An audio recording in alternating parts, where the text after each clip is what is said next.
everyone, and welcome to Greetings from Beyond Radio. I'm your host, Rich Valdez. And before we go any further with our guest tonight, we're going to read off some of the places where you can actually hear and see us. You can hear or see us on Spotify, Facebook, YouTube, iHeartRadio, Get Haunted, Amazon Music, Podcast Index, Listen Notes, Samsung Podcast, Apple Podcasts, where any Apple Podcast or Apple products happen to be, and Google Podcasts and Pandora as well. We have a very, very special guest today, someone that I've been looking forward to having on the show for some time now, but between his schedule and mine, I'm telling you, it's even a miracle I can even have this show. He is a priest, archbishop, and a doctor all in one. And he actually represents the St. Michael, the Archangel, and lead exorcist for that organization. And he is also with the Warren Legacy Foundation. With no further ado, and if I have to make any corrections, he'll correct me, I'm sure, once I get him on the air with me. Father Kenneth Torres. Let's welcome him to the show, ladies and gentlemen. Hey, Rich, how are you, man? Good evening or good afternoon, man. Thanks for having me on. Yeah, well, good evening, and I'm from the East Coast. I know you're on the West Coast. Yeah, thanks for the nice little introduction, special guest. That all depends who you ask. You know, some people have called me worse. So, I get it all. I get it all. I get nice, professional, fake, broad, that sort of stuff. Special, super special, retarded, but it's part of the job. You know, so I don't care, man. You know, that just comes part of the territory. It's part of the territory. It does. Actually, this weekend I got the same treatment that I was a fake, and I'm like, yeah. All right. Oh yeah, that happens, man. Especially when you have people that don't really understand like how the church system works, and people don't understand that there's big Catholic Church, and then there's different denominations of Christianity or Catholicism, specifically the Independent Sacramental Movement, or otherwise known as Old Catholics. And so, how I became ordained is I was actually going to a Protestant seminary school. I was going to Baylor College Truett Seminary, and I was just studying theology, and I knew I wanted to be in some sort of ministry because I grew up in church. And then I came across this order. There was this assignment that I had to do for my college that was like, I was getting my master's in pastoral counseling to become a chaplain and work at the VA. And so I came across this order, little order out of Illinois. It turned out that, rest in peace, Archbishop Vendega, he was a retired Catholic priest, and he created this order. And so I started studying with him and the other clergy that were on there. And then I just fell in love with the Catholic theology, and basically I got confirmed, First Communion and baptism, and then I became a deacon. And then before he passed away, he ordained me as a priest within the Old Catholic Rite. Well, and that's also subject to interpretation. A lot of people disagree with that. A lot of people say that Old Catholics don't exist, but you know what? That's for another time. I'm here to help people. I'm here to help people. I'm a veteran. I was in the Marine Corps. Government contractor. I'm a chaplain, the director for the Spanish division of the Warren Legacy Foundation. And more importantly, man, I'm just a human. I'm just here to help people on their journey and try to help them get back on track. And whatever you feel about me, whatever preconceived notions you have about me, without even getting to know me, then you're missing out on a good person. It's amusing. It's funny that you bring that up, and I recently, as of last weekend, had someone go off on me after I had to write a rather firm letter, but it had to be said and done. My organization, the Paranormal Clergy Institute, had been trying to help this individual and her husband, and unfortunately, they didn't agree with what I had to say. When I told them that every time we had not only myself, but also a priest reaching out to them and trying to offer them the help that they needed, they would say they'd make themselves available at certain time. Yeah. and they wouldn't. And I'm sorry, it's hard to help people when they're not making themselves available, and then they end up, twisting things here and there. Yeah. Uh, I find it amazing because they're both, not going too much into them, but they both claim to be paranormal investigators. But Yeah. one of them happens to have had or alleges they have a demonic attachment. Yeah. And one of the things I had recommended was from the get go, no more paranormal investigating for you because No they more. tend Yeah, to definitely not. investigate, residentials. Well, if you do have a demonic attachment, you're bringing that with you. Yeah. And Yeah. It's the truth, man. And that word always gets tossed around so loosely. You and I both know. I am not a demonologist. I am clergy. I am an exorcist. I don't really get into the whole history of the demonic, and you know how that works. yeah, We all have our separate jobs. We come in. There's an assessment team like you. You guys make the calls, the recommendations. You guys do the assessment, and then after prayer and discernment, it takes time. At least for me, it takes 6 to 7 months minimal to even determine whether or not something is demonic. Because I also belong to the International Order of Exorcists with Father Enright, who's been around since 1982. And so this calling is very, very serious. But yeah, I would agree with you. If you are an investigator and there is some sort of attachment with you, the best thing would be to stop what you're doing. And more importantly, make yourself available. If you want the help, if you need the help, then try to make yourself available. Granted, circumstances arises where the timing may not be right, work or whatever. But if you genuinely truly want help, or if you want to be liberated and you need the help that you say that you need, you have to make yourself available. It's a double-edged sword. It's just not a one all be all. well, It's not a one all be all, man.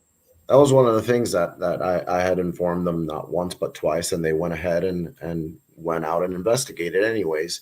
And I said, look, you're not open to instructions. You're not open to advice. You're placing other people at risk by doing what you're doing because I couldn't confirm with them, hey, whether they had a demon or not. We needed Yeah, a team to go over there, gather evidence, and then, get back to me. And then I'd have to confer with clergy and then decide what to do next. yeah, But yeah, when you have people that are not willing to even go there and even help you help them, yeah. it's time to move on. That's Um, true. And that actually goes into that question that was here. You do the very best that you can. You're patient, you're compassionate, you try to work with the individuals as best as you can. Never disrespectful, never rude. And I think, oftentimes people misunderstand our job. It's our job, first of all, to be skeptical, but we also have to be compassionate and loving. But being compassionate and loving doesn't mean that I'm going to comfort you. Well, I'm going to give you comforting lies. I'm going to have to tell you the truth. And sometimes that truth may come off as a harsh reality and you may not like it or accept it. But I find that it's all about the delivery. You do your very best that you can to try to work with these individuals. I mean, there have been times where, case in point, I have a friend of a former client who has been going around my back trying to defame me, trying to slander me because they think that their friend is possessed. And the truth is, after 6, 7 months of phone calls and evaluations and talking and getting medical recommendations from psychologists and that sort of stuff, we weren't able to confirm that there was anything supernaturally afflicting her in the demonic sense. Now, yes, you can have an affliction, so to speak. You can have a bad spiritual life, not be good in prayer. I do think that some of that may have some underlying spiritual issues, but predominantly, we were dealing with an individual that, had extreme mental health issues, an individual who was diagnosed with multiple, personality disorders, also a person who felt guilt, even a person, who had another famous clergy come on and perform an exorcism on that individual's child while they were having an overdose. And that pastor was like, "Whoa, that's the demon coming out." And so that child died during the exorcism and charged the family $5,000. And they tried wow. to turn that around on me and my order. And so, you're always constantly dealing with hate. And so, like I said, you do the very best that you can. You set boundaries and you say, "Hey, this is what we've got. We're going to work with you how we can in our best capacity and ability." But it also requires that you kind of be open to our suggestions. What kills me is when people come to you and they ask you for advice, and then as soon as you give them your opinion, you're like, you're wrong. That's not what I've been told. That's what Google said. And so I often find myself battling Google scholars. I went to seminary school for over 10 years, right? So I joined the Marine Corps, got a degree in counterterrorism. I worked for the government, went to seminary school, got a bachelor's in finance, and then I decided that I was going to, take my walk with God seriously. Went to school. I got a master's in pastoral counseling, which is required to become a chaplain at any institution. And then further on down the road, 4 years later, I got my doctorate of divinity and theology. And so I tell people, you come to me and I try to give you an honest, hearted answer and be compassionate with you, but yet you talk ill of me, or you always have some sort of trepidation or apprehension in the message that I'm giving you, or you try to say that I'm wrong. But my experience dictates my experience says otherwise. I think that maybe I might know a little more, but if you give me the opportunity and you are open, then I can see that there is potential healing for you in the future. One of the things that I've always said is when a person comes to me and they need advice as a from a demonologist, and I've assessed everything they've given me. I've had a team go out and investigate and report back whatever evidence they did capture or didn't capture. And they also have to fill out a report based off of all of that, because they're my eyes. I can't see, I'm not there and see what's happening. Based off of their report is what I have to go off of. And I've always compared it to that of a patient going to a doctor.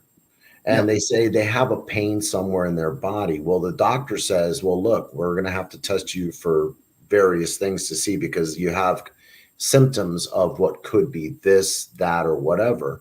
But that person has already convinced themselves, the patient, that is, that they know what they have. Yeah, and that's always the hardest part is, when you're trying to down talk, you got to down talk the client or the patient, because in their head, in their mind, there's already this narrative that is something negative. It's something more than it isn't. And that within itself can be potentially dangerous, because I believe that that also can open doors to a supernatural affliction, a real supernatural affliction. I find a lot of the work that we do is chaplaincy and pastoral counseling to try to get you back to a point where you're healthy, where your spiritual life is good, and you're a functioning individual by whatever means necessary, whether having you go to your doctor, go to your psychologist, getting a medical or psychological evaluation, because 9 times out of 10, 99% of the time, it's been my experience that there are people who are suffering from some sort of underlying trauma or mental issue. And so that may manifest as something paranormal or demonic. We do know that both can go hand in hand, but when you go in with your team and you do the assessment and you're not finding anything that is supernatural in nature, then the question begs to differ. It's like, okay, what are we missing? This is probably more natural than what we think. And so that's what we need to do. We have to assess it from a certain point, and we have to get you to the point where, okay, open up your mind, open up your faith, and let's get you to where you need to be. I agree 100%. A real quick shout out to Courtney, Irene, and Chrissy. Much love to you, Chrissy. Right back at you. And we do have a question. Shout out to Angie. And hey, Angie, how are you? Thanks for helping out. And and Damian Smith. How you doing, Damian Smith? I see that you got a spot on with Rob and Sarah today for sometime in the near future. So the question that we have from Get Haunted is that a common thing in clergy or any religious order for people to turn on you midway through helping them? If I've seen it happening a lot lately. And quick shout out I'll let to you go first because you're my guest, and then I'll take over from there. Yeah.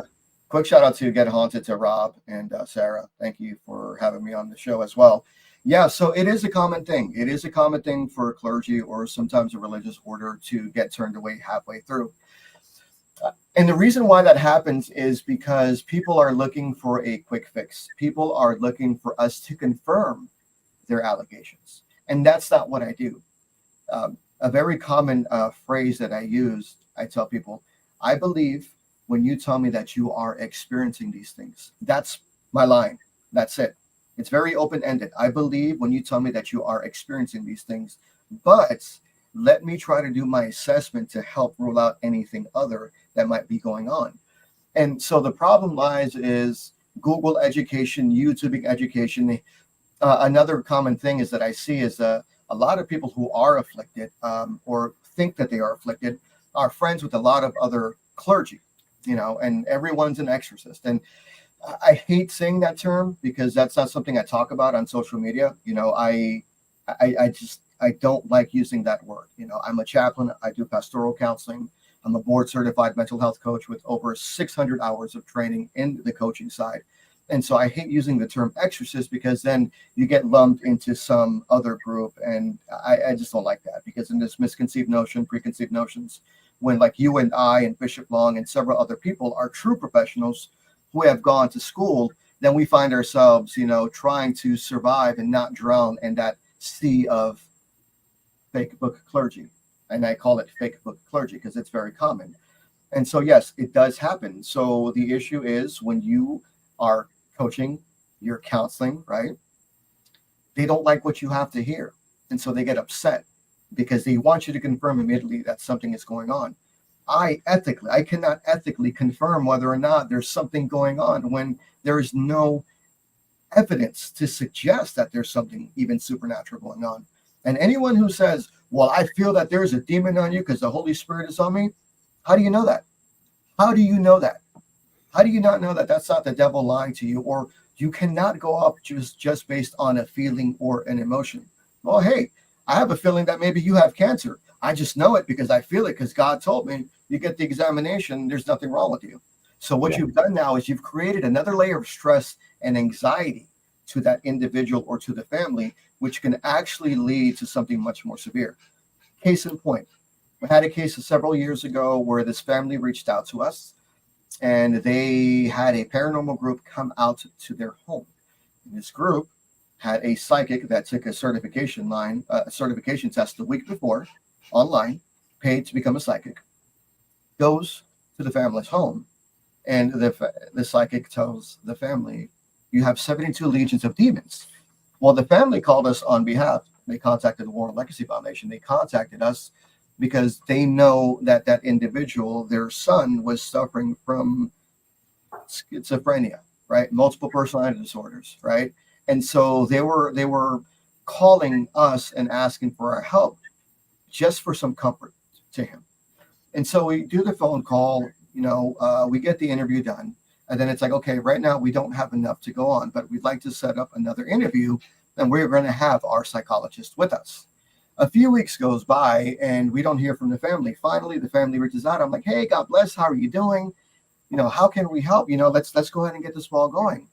And he said, Father Ken, we're going to have to stop this right here because our son committed suicide.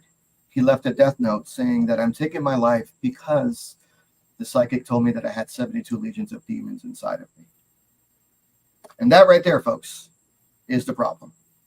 I had a case, and this is in theme with what we're discussing right now. Yeah. I had a case that came to me, I'd say 12 years ago.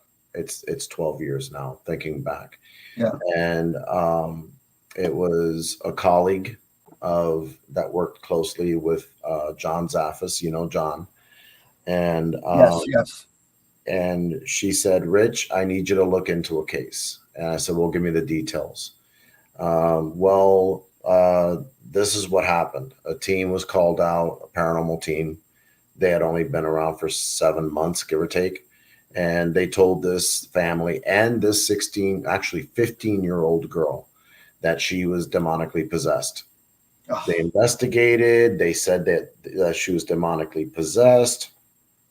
Long story short, they never got back to them. They said they would, but they never did. About a month and a half or two pass, and this girl is desperate. Yeah. So what she did is she took lighter fluid, doused herself in lighter fluid, and lit herself on fire. 32 burns all over her body. Mind you, she's 15 years old.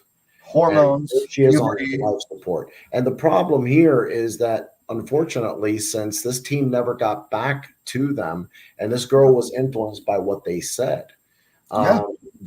two of the four members were found to be in attempted involuntary manslaughter and jailed for it because she almost died as Good. a result of this. And this is the problem. When this colleague had brought this to my attention, I said, "There's no way I'm touching this case Nope. Not at because all. this girl has already done irreversible damage to herself. Why would I take a case? What good would I do?" I'm Yep. not saying she's not demonically possessed, but why was this team even counted on, this Yes. paranormal team, to be called in and then have them say, "You got a demon"? I'm sorry, but if I got something wrong with my heart, I'm not going to a proctologist. I'm going Right. to go to a heart specialist Right. Right. where they And messed and up. and they messed up big time, and I'm glad that they were held accountable for it, because you have a young teen who's going through hormones, who's going through puberty, more than likely misunderstood, and was going through an array of emotions that needed to be diagnosed by a psychologist or a therapist first in order to help understand what the underlying issues were. The power of influence, is a very powerful thing.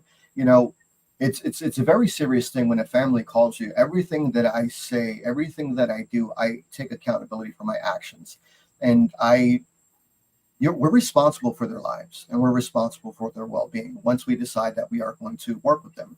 And so I take that really seriously. And then there was another comment there as well too. I do think that oftentimes entities do get confused. Some people will misunderstand a demonic entity for a negative energy, right? So what's a negative energy? So I believe that we have free will. I'm Catholic. I believe in purgatory. I believe that when we die and if we don't cross over, we're in some sort of purgatory state, but we still have our personality. So if Uncle John was a douche canoe in real life, then in death, he's going to probably be the same person until he crosses over.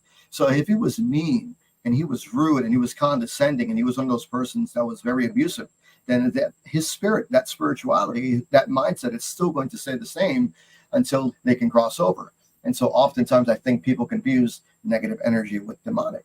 And the other problem that we have is that the paranormal investigations and demonic activity, in my mind, they don't make sense. I don't necessarily think they go hand in hand, because those are two opposite ends of the spectrum. Correct. We do know that the paranormal is a vast word, and there are different meanings, and there are different, etymologies behind the supernatural, Well, quantum different physics. phenomenons that you can't Yeah, compare. different phenomena, and you can't compare. So I often question, and I'm hesitant when a team goes in and says, "Oh, well, there's a demon here." Well, who qualified you to make that diagnosis? Where did you go to seminary school? What church taught you? And then what type of demonology do you study? Christian, Judaic, Islamic, Shintoism. There's There's so also many. different types of demonology. And so our Christian or Abrahamic belief system is not necessarily the same thought process as it is in Islam. So a jinn for us might be negative, but in Islam, a jinn could be a neutral deity. So the classifications get misconstrued very much, and I think that's the problem.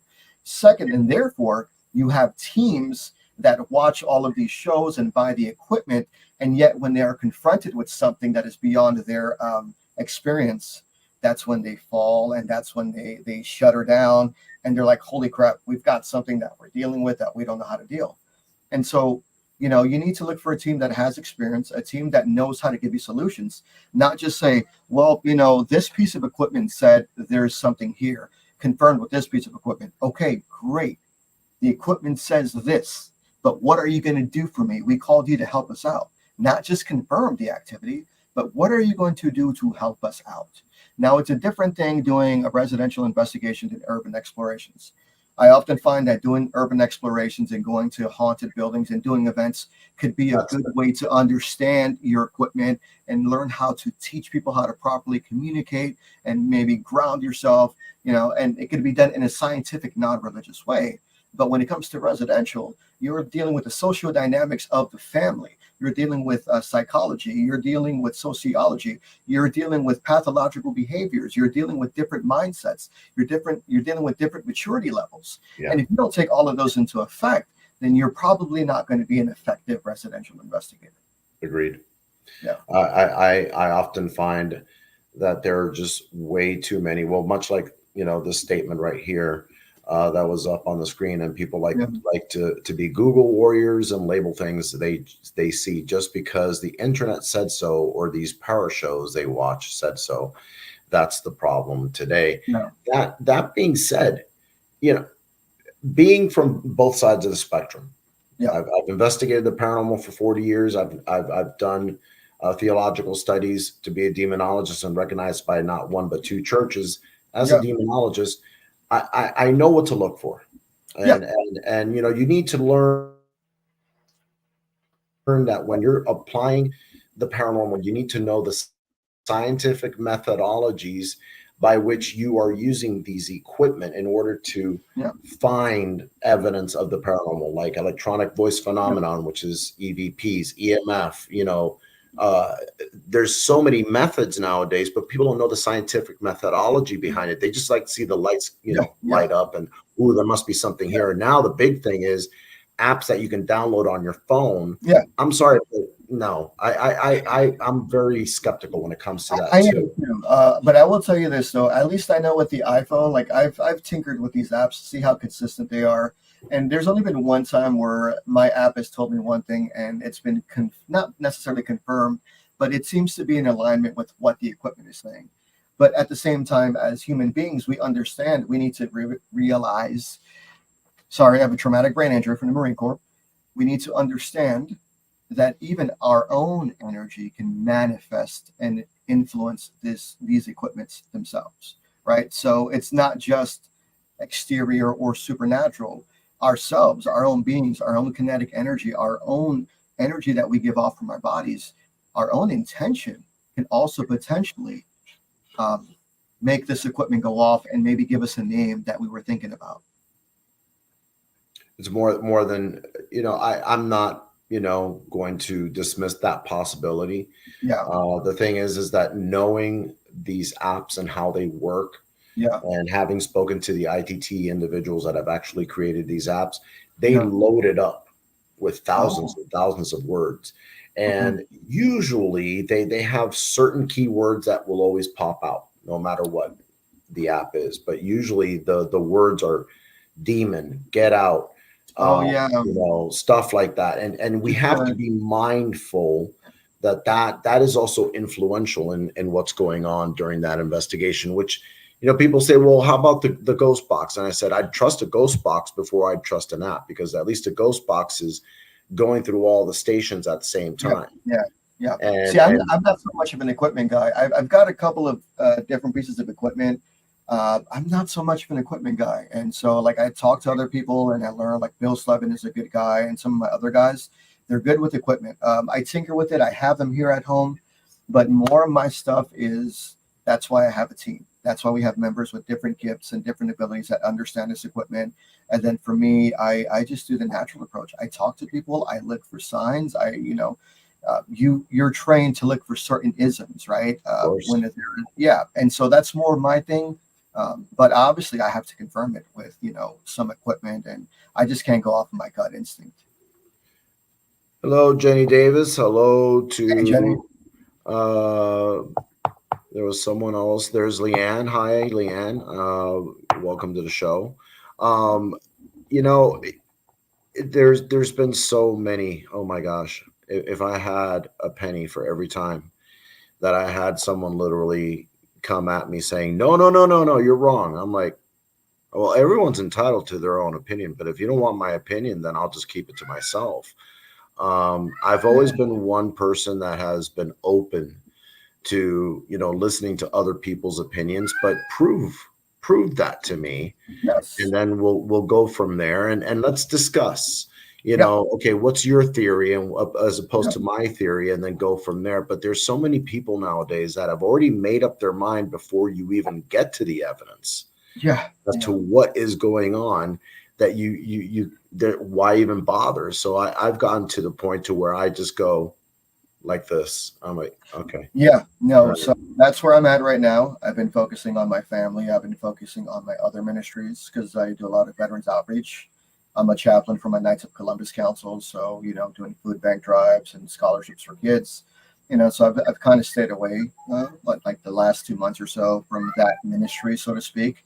because there's a lot of other people in line waiting, right? And even then, the cases that come through, I don't take them because I'm at a point now where, just this last year alone, I've dealt with over 26 alleged demonic possession cases, and none of them were demonic. Maybe some oppression, affliction, and maybe some trauma, but nothing supernatural in nature. And so I've had to sit back and take a break. And I'm also observing other people. I have a good network of colleagues that I trust. And a lot of times they'll come to me and they'll say, hey, this person came to me. Okay, this is what I've got going on.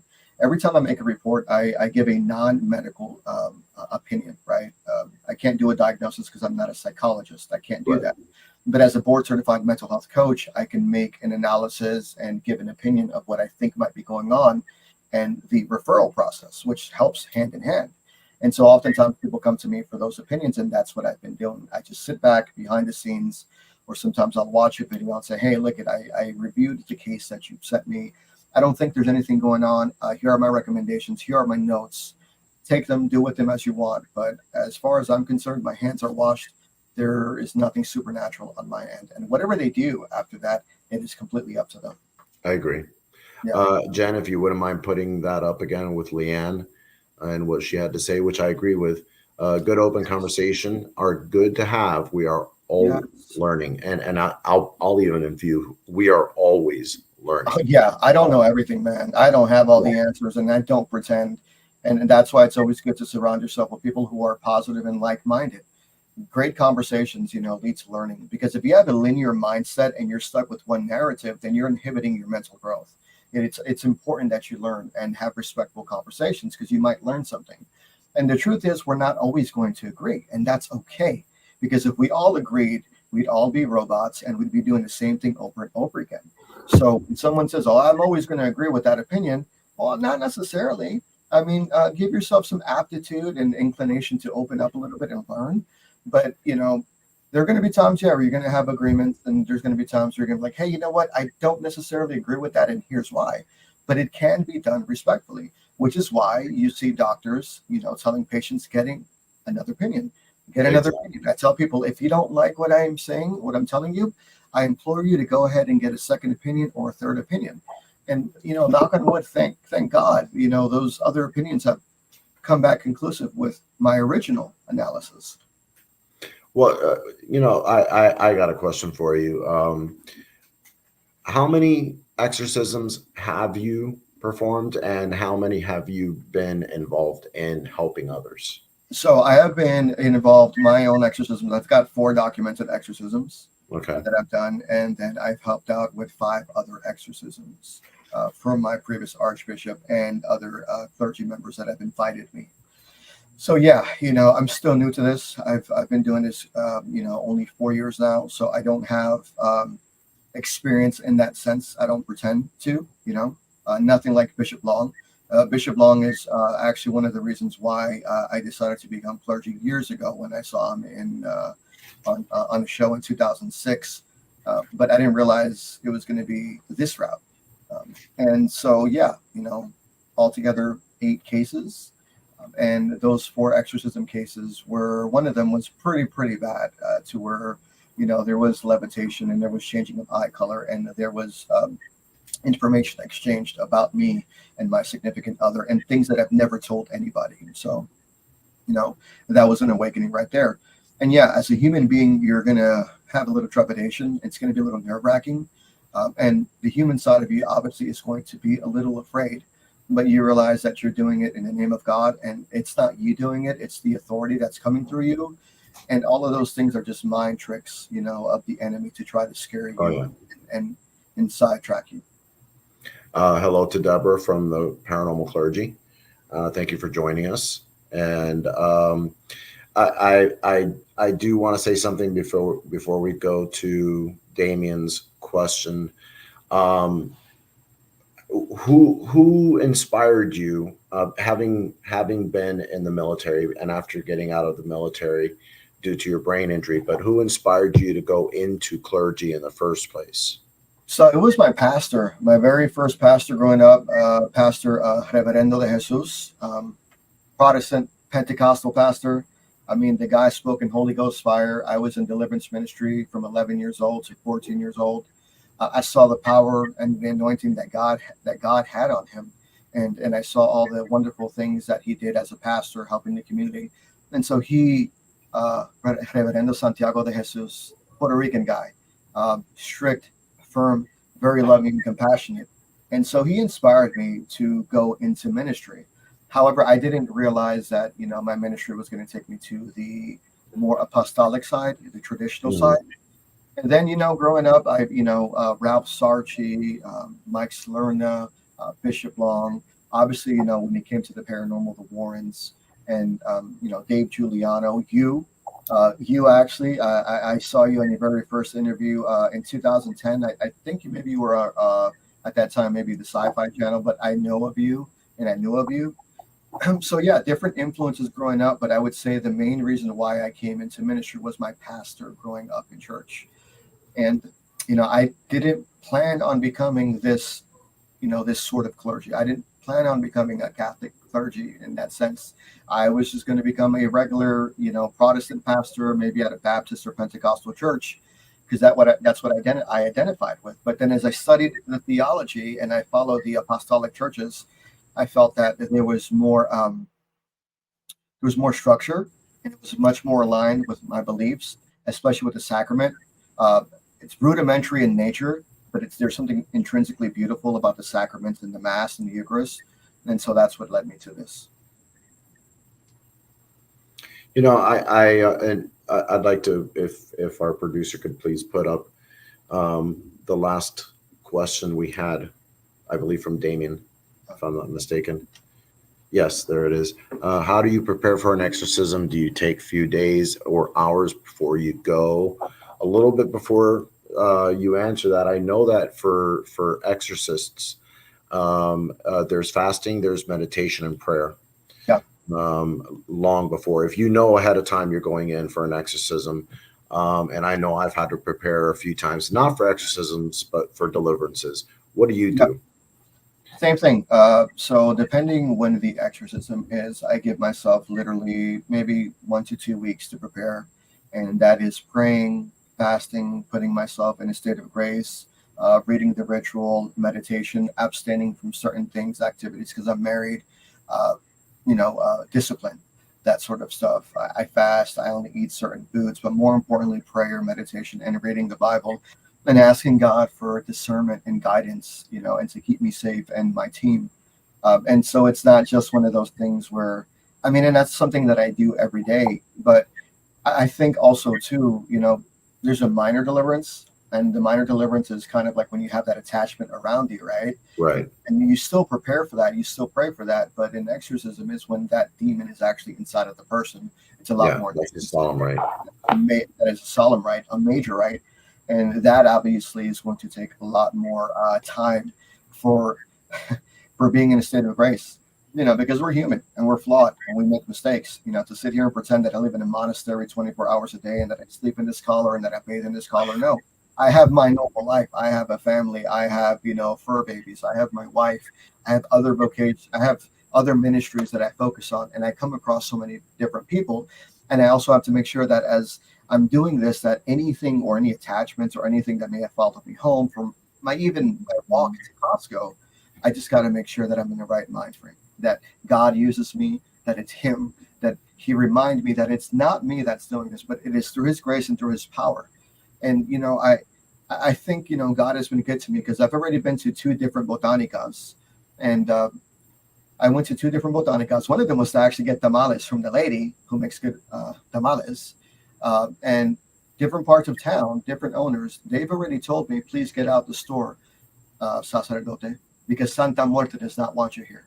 In plain clothes, I've already been kicked out by 2 botanicas because they have said that Santa Muerte does not want a priest there. And that's important. And for those that don't understand what a botanica is, and let me interpret for you, but it's usually, at least here in Miami, I can't speak for the West Coast, but here in Miami, botanicas are usually for Santeria, or what many refer to as also brujeria, which is completely different, which is, witchcraft or whatnot, but apparently No. Santa Muerte did not want you in either one of those botanicas. Yes. And Yes. it's so the individual, was it the owner, or the psychic medium that was there? It was the owner. They were both different owners, two different botanicas and Did you different walk parts of in the with a county. collar? No, I walked in regular clothing. Oh, One time wow. I wanted to go in one time to get tamales, right? Because I heard this Mexican lady had good tamales. And I actually had tamales from one of my friends from this place. And I decided to go in. And so I went and I paid a visit. And as soon as I walked to the counter, she said, "Te me larga de aquí ahora porque Santa Muerte no te quiere aquí, sacerdote." She's pulling me Wow. out. And I was like, "All right, no problem." And I left. Interpretation, get the hell out of here. Pretty much. Pretty much. And then a few months later, I was like, well, since I'm not welcome there, let me go to the other place, because I was looking for certain metals. Because, some botanicas out here, although it's more Mexican in culture, they also have like St. Benedict metals and that sort of stuff. And I was like, well, let me go see if they have some items there. And so when I go in, I go to the cash register and I pay for the St. Benedict metals. And then the lady says, llévatelo. Santa Muerte does not want you here, sacerdote. These are on the house. Get out. Never come back. And I've never gone back. You know what, I'm glad you brought that up. So is it safe to say, and this is from formal training that I've had for many, many years, but that's what we would call basically a principality. Yeah. That actually rules over that one particular business and the owner of the business. And I find that rather fascinating that the spirit told that person, channeled through that person, and knew your spirit and who you were with, and they didn't want you there for nothing. In fact, the last one just said, just take it, just get out of here. It's like, really? Wow.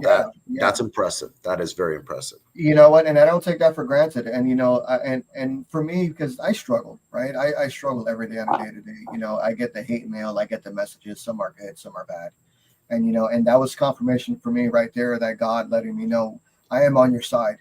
And I don't need to wear a collar to let people know who I am. Whether you want to think I'm valid or listen, I don't care. Your opinions of me are your concern, not mine. If you're going to judge me based on the fact that I wear a collar or maybe who I'm associated with, then I'm sorry.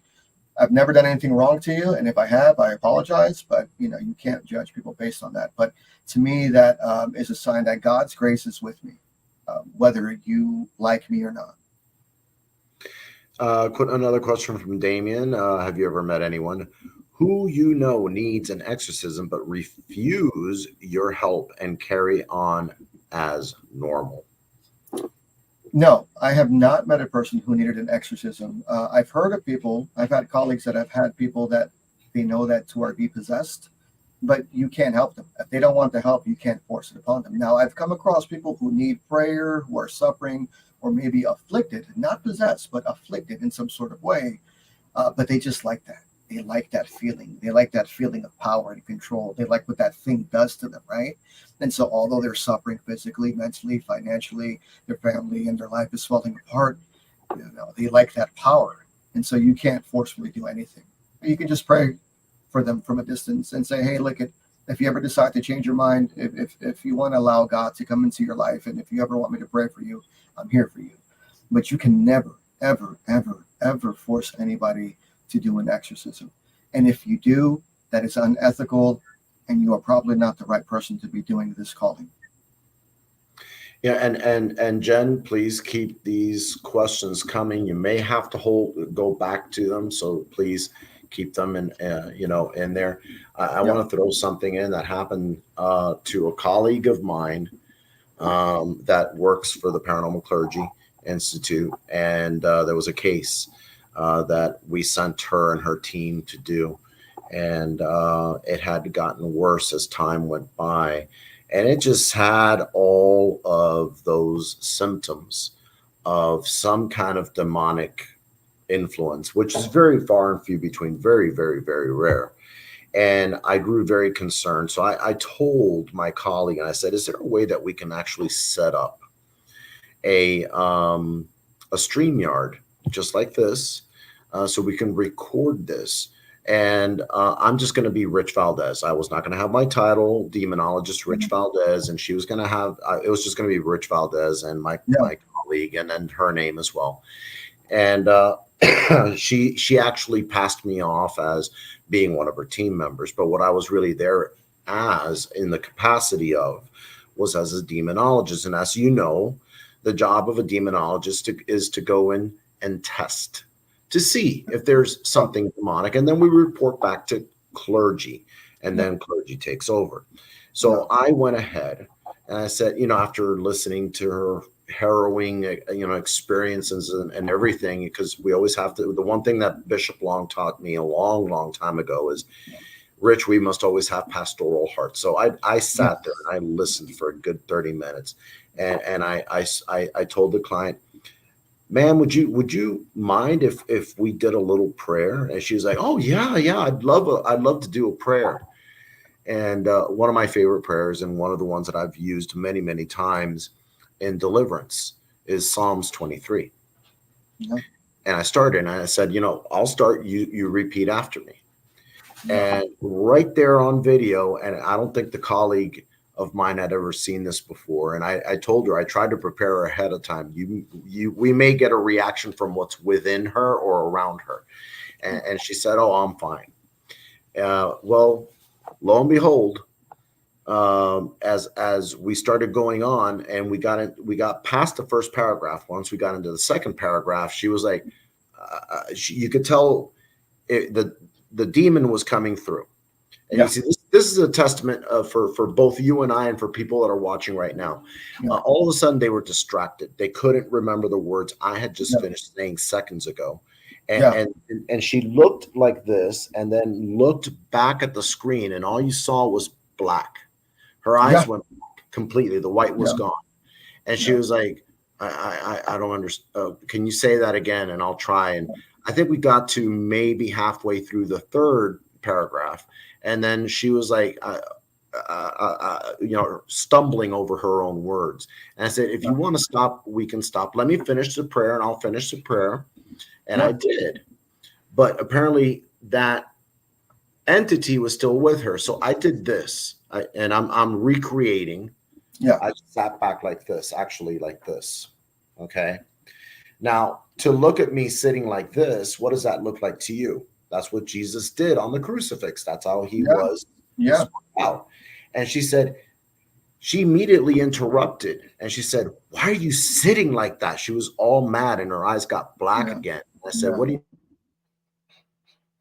mean how I'm sitting? And she said, like all relaxed, like nothing. And I'm like, I had irritated what was within her, which is basically, this was what we call, religious provocation. I wanted to get evidence. Yes. So that I can later on show clergy. Yeah. And boy, let's just say that in August,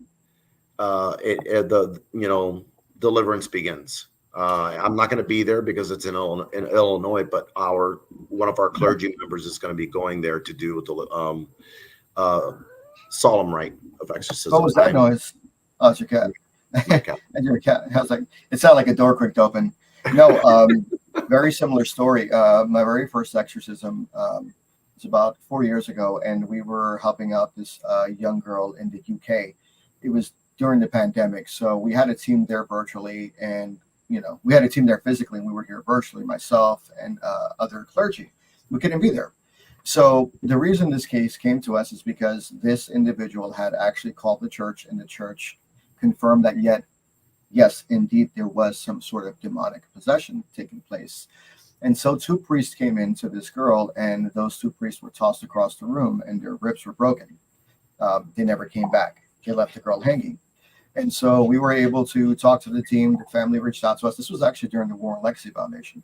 The War and Legacy Foundation, we don't necessarily do exorcisms, but Chris and we have some other clergies that are part of the foundation that we help out.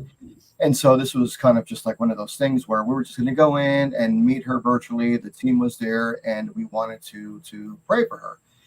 And so this individual was a tattoo artist, did satanic art. That's all they were. They did satanic art, and they were part of some sort of cult, whatever, I guess maybe true Satanism, which I think we have to clarify that there is a difference between the Church of Satan and true satanic practitioners. And Right. these people were like really dark into the heavy stuff. She was desecrating graves, having sex on graves. And supposedly something happened where she went to a dark Reiki master and tried opening up her chakras. And well, she became possessed. And so during the interview, we started talking and then we started doing the prayer. And this girl is sitting down, 5'1", 120 pounds, soaking wet, 120 pounds. She had her brother, 6'3", 280 pounds, Scandinavian Viking dude. As she was sitting down, she tossed him across the room 20 feet and broke his arm. And as we were Wow. praying, I started talking in Spanish. Remember, uh, the only thing that they actually understood was French because this was in France. And I started preaching. I started praying in Spanish, and the girl goes, "Porque estás orando en español, sacerdote?" And I was like, "What? Why are you praying in Spanish, priest?" Okay, not a problem. So these are just examples of the things that can happen, Yeah. and it's not a game. I don't like the idea that this is just a game and that this is just a hobby because it's not that. I mean, you're dealing with the care of souls, right? And although we may be looked at it differently by big church, they also recognize that there are brethren out there who are doing the work, and as long as we follow the traditions and the sacraments, then and we don't cross into their territory, we're okay. But there have been times too when I've had to take over a case from Big C, and I have to be really, really careful when Big C is involved because I got to make sure that they're still not involved. I'm like, hey, this is, and I represent myself as a chaplain. Hey, this is Dr. Ken Torres. I'm a chaplain. I'm providing pastoral counseling for this individual. Now they've told me this and that. I just want to make sure with respect that you're not still dealing with her. No, we're not. We're good. Okay, then we can do the work. And then surprisingly, a lot of our other brethren, from big church still don't believe in this phenomena and they chalk it down. And so I've had instances where there have been real genuine cases of some sort of oppression or affliction that has been neglected by big church because they just don't have the time or they don't believe in it anymore. I've always stated this, and I'm sure you would agree with me. And I'm going to read off that question. Please leave it on screen, Jen, Yeah. if you don't mind. This is a calling. I don't care how long you've been in the paranormal. I've been in it for 40 years. I've been in, investigating for 40 years. Predominantly 98% of my investigations have always been residential. But I remember when I was confronted with my first pastor who actually brought me into this at the age of 18. His name was Pastor Frank Marzullo. And I didn't know what to expect. And the words demonology, I had never heard of until he had actually mentioned it to me at the age of 17. I had just 1 month to go before turning 18. And he said, Rich, you need to make sure, because I have a feeling you have this as a calling, but I'm not going to tell you one way or the other. You need to decide. You need to pray on this. And I did. And I felt this was my calling. I see way too many people out there, and this is just a statement before I get to this question. Too many people out there nowadays that watch a few shows of Supernatural or a few shows of those reality shows, and they think they can do what you and I and Bishop Long and many others that have been trained theologically to do can just do just because they saw a few shows. That's not the case. If you ain't got the calling, don't come a calling, because you don't want to get involved in this. This is I wish if I was back in heaven and they said they were passing out responsibilities and callings and they said demonology, I would have been like, pass, what's the next one? Because let me tell you, no. Well, because you encounter things, you encounter the darker side, especially being a demonologist. It's your job to understand the etymology of their origins and their beginnings and what their capabilities are and how powerful they are and what their sigils and their symbols are. And granted, though, I think sometimes, maybe we don't have the real names, but it still gives us a good grounding basis to help identify what their weaknesses are. I mean, we know that their weaknesses are Jesus Christ, right? And the Blessed Mother. We know those things. But when it comes to their strength and how many legions they command, that is the most dangerous part. Because you and I both know things can happen. And yes, there have been times when I've been on cases. Case in point, where'd it go?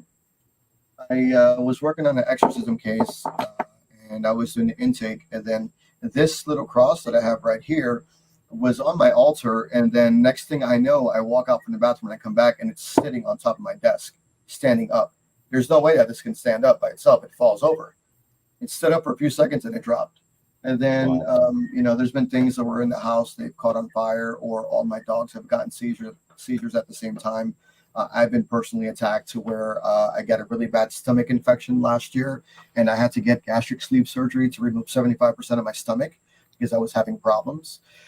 And, so the list goes on and on. And so, I take offense. I take great offense when people think that this is a game. And although I don't have all the answers and I don't have all the experience, I come here with a contrite and a humble heart, always learning. But I take care of the people that are entrusted in me. That is the biggest thing, being a pastor, a pastoral counselor. I represent the War and Legacy Foundation for Paranormal Research. Been around since 2014. Lorraine Warren and her grandson created this organization to help people around the world, because not everybody knows where New England is at. And so we've got wonderful members there. But, I think for me, the main focus, that's just something that I'm a part of. And I try to represent it well. But at the end of the day, I represent myself. I represent my opinions and the calling that I do. Everything that I do it with sincerity, honesty, integrity. So that way you can reflect. I don't force my religion on people. I let my faith and my actions be a reflection of what I believe in. I agree 100%. The question from Timeless Jewel by Deborah.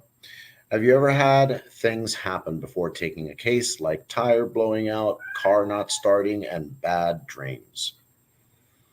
Yeah, I have. Case in point, the crucifix that was floating on my desk. Basically, the crucifix is the resemblance of the nails of Jesus Christ. They're the nails that Christ was crucified to the cross with, and they're made in the form of a cross. I've had 3 of my dogs get seizures at the same time, different parts of the house. I've had the gas turn on. I've had things fall off my shelf. I've been physically attacked. I've been verbally attacked. I was even attacked to the point where someone was able to hack into my cell phone. And, that could be just like a hater. But, I chalk that down to, as the devil is always working to destroy you, right? I even had a person, hack into my cell phone and all that. And, share messages of clients, to other people, expose it to the world, personal confidential stuff, pictures that I've shared between my wife and I. And so I've had a lot of bad things happen. Yeah, far from perfect, but yes, there have been a lot of bad things happening. It comes with the territory, unfortunately. And yes, I too have had a lot of the very same things you've mentioned, and then some. I've even landed in the hospital, much like you. Yeah. Back in 22, I almost died. A lot of things that go all of a sudden just go wrong out of the blue, and shouldn't be going wrong. Phenomenon that starts happening around you, and it's to scare you. I've noticed, and I'll leave this with everyone, because unless you want to stay on for the next half hour, or if you need to go, let's do it. Let's do it. Let's go. Okay, let's push on. Súmale el mango, coño. No one understands that except you and me. So, the one thing I've learned is that, and I've warned anyone and everyone and please leave the question up, Jen. Thank you. The one thing I've learned when it comes to this calling is you need to be prepared, and you need to know how they work. I've always stated that demonic influence, demonic activity, they use this one emotion, fear, always. And to instill fear in a person, they need to actually shock your system. And by shocking your system into fear, that is how they get to you and how they get to the people around you. They can't get to you directly. They get to the people that you love around you, and they start, taking them out one by one. That's why, every morning I wake up and I say, "Blessed be the Lord, my rock, who trains my hands for war, my fingers to fight." Simple as that. I've had a tumultuous past growing up, broken home, that sort of stuff. Even in the military with trauma, I always tell people it's taken a lot of violence to be this peaceful. And so I use my past experiences, my empathy, my compassion to help people out. But we are humans, and there are times when we have emotional reactions, but that's when we have to sit back and realize, okay, is this coming from me, or where is this coming from? How do you get your feelings and your emotions in check? And you have to be fair, compassionate. You have to be unbiased in your approach, but more importantly, love, man. You got to be kind to people. And that's what I always strive to do. And then it hurts me that there are people out there who are hurting for whatever reason. Granted, let's take case in point. There's always drama or problems in the paranormal field, and I try to stay away from that. And even staying away from that, sometimes you somehow get involved, and it's hurting. It hurts when people they classify you or they lump you into that pool of people. It's like I don't get involved in that stuff. I just focus on my ministry and I focus on my life, and that's my main goal. That's where my heart is at. My heart is at helping people, staying away from problems, counseling and comforting those who are hurt. And that's what I do. I don't do other problems. I don't take responsibility for other people's problems unless they come to me and they say, hey, Father Padre, I need some help. I'm going through some stuff. Well, what is it? Well, I'm having some issues with this person. Well, fix it, be a grown adult. Or I'm having some spiritual issues. Okay, well, I can help you better there, And so, I think sometimes people get the misinterpretation and they try to use me or God as a Tylenol. Well, hey, this is what's going on. Can you help me? I go, yeah, I can help you. I'm not approaching that problem, but maybe you should be accountable for your actions and say, hey, you know what? Maybe I made a mistake. Go apologize to the people, and I often get ridiculed or even, people are hurt by the fact that I may be associated with other people who may have done them wrong, but that's not what I do. I stay away from problems. I avoid problems because there's a higher calling. The higher calling is helping souls and helping lives. The question from Damian Smith, can you tell the difference from Wendigo or say higher level demon? You know what? Honestly, I don't know enough to answer that question. I do know that a Wendigo may be some sort of cryptid. I mean, some people may believe that it's a demon, but I also think it has to do with the classification. I can't answer that question. I've never seen a Wendigo is more along the line of Native American. Yeah, como la chupacabra, like the chupacabra in Puerto Rico and Cuba. It's bigger than the chupacabra. Chupacabra, I'd rather deal with a chupacabra than I would with a Wendigo. Yeah. I know Skinwalker.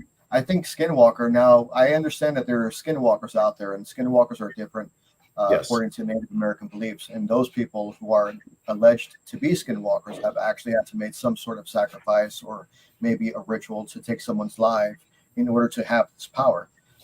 Interesting fact, I was in New Mexico about 3 years ago doing a program for veterans called Horses for Heroes. It's an equine therapy program working with horses for traumatic healing and that sort of stuff. And so the area in New Mexico, it's on a Native American land, New Mexico, Santa Fe, New Mexico, right? And so we've had a lot of people that roll through that program and come by. And I was like, you know what? I was talking to Rick. Rick is also a clergy, and he's old Scottish, right? Catholic. And so he's also into the paranormal. And I was talking about, the Skinwalker in the area. And he goes, yeah, we don't talk about that here. But you can ask our friend who was one of the tribal police officers. As soon as I asked him, he said, sorry, I'm going to have to stop you right there. We don't talk about that here. What's wrong with you? He goes, I am in that division. We have officers that work in that sector. And I'm like, oh, I'm so sorry. Didn't mean any disrespect. So, it's real for people out there. But I don't know enough to answer the question on the Wendigo or the Skinwalker. But I do know that from what I've heard, they're malicious. I think the best way to actually address something along the lines of a Wendigo, or Wendigo is the way I call it, is really to address it with a shaman, because it is of a Native American belief. They should be the ones to actually handle that situation because they know the lore behind it. They know how to actually bind it or get rid of it. If it needs to be destroyed or bound somehow, they would know best. I personally, or anyone from clergy, I wouldn't recommend anyone that's not of the same faith of the Native American faith to even attempt to try and take on something like that. Which leads me to the other question, right? Yeah. How do you feel about people who are Christian or Catholic clergy and they're attempting to do Islamic or Japanese exorcisms? Because Are you asking me that question? I'm asking you. I think I know the answer. When but did I become the guest and you became the host? But okay. yeah, Honestly, I don't agree with it. I think that is something that should be same here. reserved Same here. for any Buddhists or Yep. Native Yep. American, Yeah. Jewish belief, whatever, Yep. because Yeah. I'm not trained in that. So Exactly. if you came across a case like that, or I came across a case like that, and the family actually needs help because that's their belief system, Yeah. I Yeah. would call in someone that's Yeah. a spiritual leader in their faith. That's the way it I should be handled. I actually had a case like that, and I'm still working with the family, but nothing ritualistic. The family asked me to come over and check the house out. I was like, you know what, I don't feel anything. According to your beliefs, I would say go back to the Quran, go back to your imam, go to mosque, and they were upset that that their imam kind of just like brushed them off. I go, first of all, I am never ever going to talk bad about other clergy. There's a reason why maybe he said something the way he did. Maybe you took it the wrong way. But if you want my help, I can give you some Bible verses to read if you want to read the Bible, or more importantly, if you would allow me with your respect, according to my traditions and faith, I can bless your house with holy water and holy oil. And I did that. And ever since then, the family's been okay. They're like, well, we don't feel the jinn anymore. My child is not experiencing these things. Good. Remember, maintain your faith. Go back to your faith. Go back to church. Read the Quran and that sort of stuff. There are people out there who say, well, I have this divine gift from God and I'm an exorcist and I can expel any demon in any culture around the world. And no, Damien, I do not consider shadow figures as demons. That word is often tossed around like candy. And I think shadow figures can be just residual hauntings, intelligent hauntings. They can even be something that come out the corner of your eye. But no, I don't think they're demons. Now, there are circumstances in which, if there is a true demonic infestation, then the demon can manifest itself as a shadow figure to make you afraid. But how many times do I have to say that demons are highly uncommon in that sense? Yeah, they're around us spiritually. If we were to close our spiritual eyes, we would probably see angels and demons fighting. But more than likely, you're not going to ever encounter a demon unless the place has a curse on it and that there was a specific demon and an incantation with sigils that are meant to keep it on the grounds. But they have other things to do than just haunt property. Also, too, being a paranormal investigator and doing spirit communication, I believe that it doesn't necessarily bring in demons. It doesn't. I think you have to be in the right mindset. I think it's the mere communication with spirit, depending on your physical and spiritual, emotional being, that it can attract that energy. Which is why I often tell people stay away from the Ouija board. 99% chance that nothing will happen. But when you're using that Ouija board, you're doing it in a combined collective as a group. Maybe you and your friends are doing okay spiritually and well, but what about that friend that you don't know that's going through depression and anxiety and is thinking about suicide? His energy, right? And here's another fallacy. Oh, demons are lower vibrational energies. No, they're not. Why are they lower vibrational energy? Why are they lower vibrational energies? Because they're below us in the ground. No, they're celestial in that sense. So they are not lower vibrational. It is us as human beings who are flawed, who are full of sin, who are full of weaknesses, who are the lower vibrational energies. And with our energy, we can attract them and they can influence us. That's just my 2 cents on those things. I had to get it out. Well, I have to agree with you there. There's a lot of people that tend to believe that, that's Hollywood's fault. That the devil and the demons are all in hell as we speak, and they're using their pitchforks on the souls there and everything. But when Lucifer fell with all the other angels, he didn't fall to hell; he fell to earth. Yeah. And hell has been created to imprison him later on in end time events when the judgment day comes. But ultimately, that's a misconception, and his plane of existence is actually right here. Here where we are right now. Thank you. Theologically speaking, I agree with you, and that is correct. A lot of people say, well, hell is below us. No, the devil, Satan, has dominion on earth. When he fell from heaven, dominion was here on earth. right? Correct. And Correct. so, he's around us, right? And so it's not just, well, hell is just below us. The devil is already here and running rampant. If you believe in that sort of stuff, I don't want to offend anybody. I know not everybody's Christian. I'm just saying according to our theological beliefs. No disrespect meant toward anyone who is not of the faith. I've always corrected people along those lines because they say, well, and one of the things that I couldn't stand that they did in the Legion of Exorcists, the show that I was on, was they never asked any of clergy that was there how we actually cast demons out, or how I've never performed an exorcism. In all actuality, I know how to perform a deliverance. It's a huge difference. I don't know the minor or solemn rite of exorcism, nor do I have the right to use it.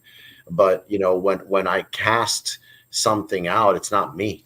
And the words that are coming out of my mouth is Jesus Christ commands you to leave. I'm not saying I command you, because the moment you say I command you to leave in the name of Jesus, well, I've already taken that power away from Jesus and taken it upon myself, which means that whatever spirit is in there can jump into me. So the way I was taught to do deliverance is never ever say I command you, because you have no command. Greater again, that's a Hollywood thing. Than he who is in the world.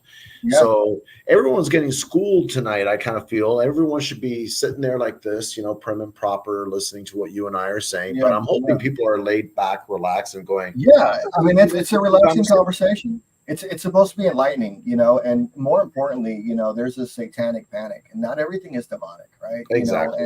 And that's the problem that we have within this community, right? I get it. People do it for likes or for shows, but not everything is demonic, right? And even then, according to the Magisterium of the Doctrine of Faith that was just re-released a few months ago from the Church Magisterium, they also have confirmed that not everything is demonic. The Catholic Church also has confirmed that not everything is demonic. There are things that are metaphysical in nature that God allows to happen that are not understandable, but that doesn't fall into the realm of demons. I know other clergy, of the big church who are very prominent, and all they've ever encountered was demonic and negative. So how is that going to influence them? So for them, everything else is going to be demonic. A ghost, a simple apparition, is going to be demonic. And although I may not necessarily agree with that, I respect their opinion because of their experiences. I grew up in a very evangelical family. Same here. And I was forced to believe that ghosts were demons disguised as ghosts. And I'm like, that makes no sense.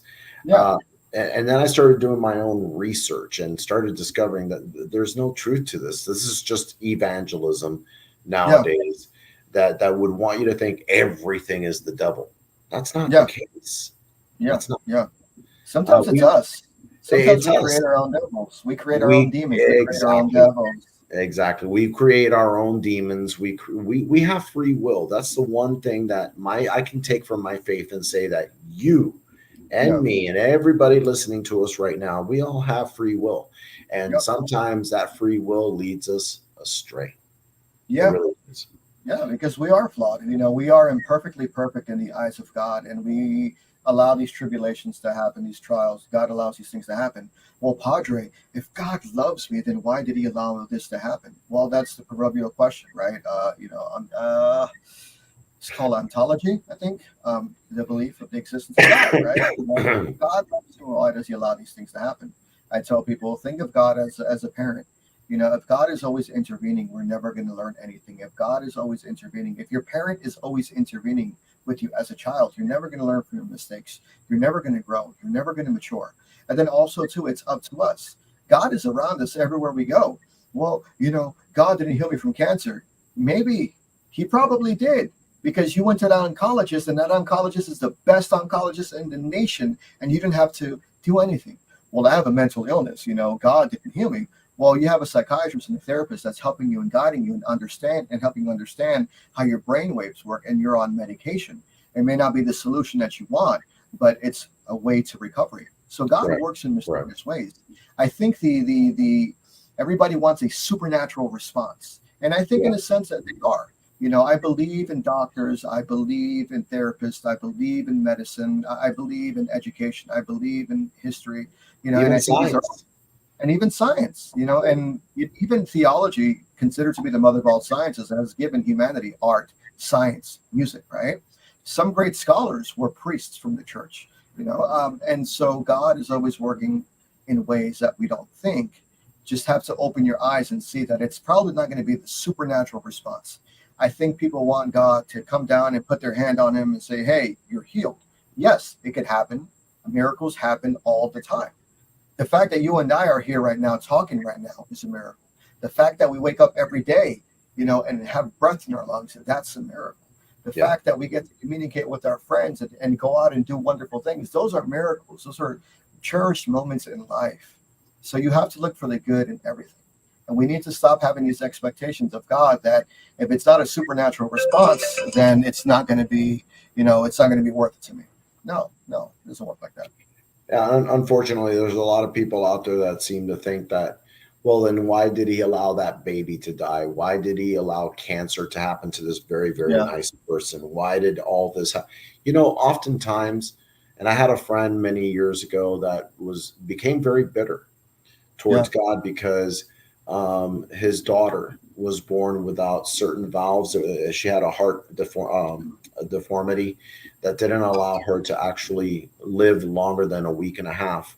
And he blamed God for this and actually took a very harsh stance against God. But in many ways, I can understand the anger leading a person to feel that way and take it out on God. But oftentimes, I look at it as in a different way. And granted, and I never hope I'm in the position he was in, to where he lost a child. But I had to explain to him, that there's a reason why God allows certain things to happen, Yeah. and it's to either bring us closer to Him. And that's where our free will comes in. It's either a lesson learned or a lesson missed. And oftentimes these people tend to become very disgruntled, belligerent towards God, and they tend to take out their frustrations out on people or God or family or friends that had really nothing to do with something that no one was in control of, but they need that. I've always said everybody needs that bad guy in their Yeah. story. And Yeah. unfortunately, sometimes God tends to be that bad guy as well. Yeah. We all need someone to blame. And it is the hardest thing as human beings to be self-accountable. No one wants to look within. No one wants to say I'm at fault. And I believe too that even as humanity, we are flawed. We look at the creation, we look at Adam and Eve, and we look, at the fall of Adam and Eve, sinning, right? That's, if you believe in that thing, then that's how you know that humanity, even Sodom and Gomorrah, all the things that happen. So it's man's own wickedness that has caused a lot of things in this world. Now, people are like, well, how can your God be so loving? He's going to send me to hell. No, God is not sending you to hell. You're sending yourself to hell because you're not looking for that relationship. It's a free will. He's not going to impose himself on you. But I also believe too that, God's grace and mercy extends beyond bounty. And so I also hate when people say, well, if you never knew God, you're going to go to hell. No. Matthew 7:1 says, don't judge. We cannot make a decision for God because there are people out there who maybe let's give an example. Let's say this whole Christian thing is real, right? Let's say, we have biblical evidence and archaeological evidence that the Bible has many truths, and we'll just leave it at that. But let's say this whole Christian thing is true, right? I don't believe that God is going to send you to hell if he didn't know about it. I don't. I don't, because I think God is wonderful, compassionate, and merciful. And if you've never got the opportunity to know him, why would he punish you for something you didn't know? Instead, he's probably going to judge us based off on our emotions, our intellect, the good things that we've done in the world. But there's still going to be love and compassion. There's this book that I have my seminarians read during formation. It's called The Good and the Beautiful God. And it completely shatters your mindset on what God is, like what God has been portrayed as people. And it just shows the God that Jesus knew. Yeah. And it's just a beautiful book. And I recommend that if you are of the faith, get that book. It's called The Good and the Beautiful God. It's going to make you upset because it's going to crush all the narrative that we were misled to believe. It's a beautiful book. I'm going to look up for that book. Jen, could you put that up again from Greetings from Beyond Radio, please? My mother was told that if she didn't get baptized, then God wouldn't know she was here. Yeah, What are your thoughts on that? yeah, no, I think that's wrong. I don't agree with that. I don't think. I mean, I'd have to get more substance on that. I mean, was there something that transpired, or is it just a preacher, um, interpreting the scripture, sola scriptura, right? Which is another issue that I have, but that's another conversation, right? Yeah. Interpreting the scripture, and I think that's what often happens. We can read a book and it can mean many different things to us, but you have to have authority and you have to understand what you're reading and how you need to be able to just interpret it is the word. Yeah. Yeah, I think we're honestly the best way to answer that question, at least from my perspective, is that there's so many different views out there right now from different evangelicals that tend to be the ones judging when in fact they shouldn't be judging at all. That's really God's responsibility, is the only one to judge. And they place such guilt into people in order to manipulate them into a religious way of thinking. And I feel that's more dangerous than anything else out there nowadays, because when you have that going on, Yeah. that's going to mislead a lot of people. Well, yeah, I mean, it was missionaries trying to get her to join their religion. When they had asked her if she was baptized, she asked, "Does it matter? God put me here," and they told her that. As I was stating earlier, you can back me up if you want. That's in my opinion wrong of them to do. To guilt someone into salvation is not the way to do it. No, I agree, and I think the problem. I think the problem rises when we have a lot of different interpretations of, scripture. God rest. God bless the our separated brethren, so to speak. But I think that's the issue, which is why I've aligned more with the apostolic churches, because even the theology within the Catholic and Orthodox and some Lutheran churches align biblically and doctrinally according to the magisterium. I can go to a different Protestant church. Don't get me wrong. I have friends that are pastors, female pastors, and wonderful Protestant pastors who preach a wonderful message. But I can go to 3-4 different Protestant churches and it's a different interpretation. And I think that's where the issue lies, is the sola scriptura, is the interpretation. Instead of using the word to edify people and to edify and bless God and his people, they use the Bible to destroy people. I had a dream and a vision, and it's a powerful vision. Not even a vision, it was a dream. I had a dream that God came, and when the final judgment came, half of Christianity fell into hell. And those who were lost and who were broken, who did not know of God, who were chastised and ridiculed and kicked out of the church and denied sacraments, they were the ones that came to God's loving grace and served eternity in heaven. Oftentimes, and we're coming close to the end of the show, but I'll try and close off like this. There's two ways of preaching the word of God. There's either intimidation, or there is the other way, which is the way he meant for it to be, and that was through love. And I think oftentimes people, I call a lot of the preachers and pastors that are out there nowadays, that I call them hellfire brimstone preachers. They want to fear you into salvation, and that's the wrong way to go about it. Jesus himself came down here to teach us love and acceptance. He didn't come here to teach us to be exclusive with his message. He taught No. us to be inclusive with his message, and that's something that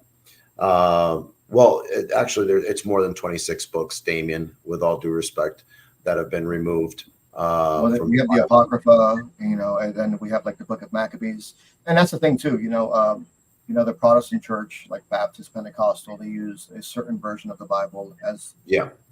the Catholics, we use all of the books, like Maccabees and all those. So there's also the Apocrypha as well. So there's different variations, but at the end of the day, I believe it was the Council of Constantinople that decided this was going to be the church doctrine. As long as we agreed on the Nicene Creed, then the Protestant Church could have those books removed and use it for them. So the last question before we let you go is, can you tell us where to find you, Yeah. Father Dr. Ken Torres? I hope I said it all right. Oh, you're good, man. Just And call me all Ken. about the Warren Legacy Foundation, etc. So you can find me on my Facebook page. You can share my Facebook. You can also find me on TikTok. Or if you need help with the supernatural or the paranormal, you can go to warrenfiles.com, and then you can go to contact us and submit the Google form. But if you want to get to know me or friend request me, you can share my You can share my Facebook, and then let's connect. Let's talk. If you guys want a prayer, if you guys need someone to talk to, if you guys are feeling low or down, if you just need a friend to listen to you, contact me. Well, thank you so much for being on the show, Father Ken Torres. I really appreciate it. It's always a pleasure to talk to you. You and I have had plenty of conversations by Yeah. phone and text, and we'll be connecting soon. Yeah, we'll be connecting soon because I've got some ideas I want to exchange with you as well later on. Sounds good. Sounds good. All Thank right. you so much Thank for you being for on the having me show. on. Thank you so much. Oh, God bless. Thank you. God bless. God bless. And that concludes our show for this evening. Thanks to Father Kenneth Torres for being on the show, and everyone here in the chat for all your questions and getting involved. We really appreciate you. So as I end every single show, live life. Don't let life live you, and peace be still. See you in 2 weeks.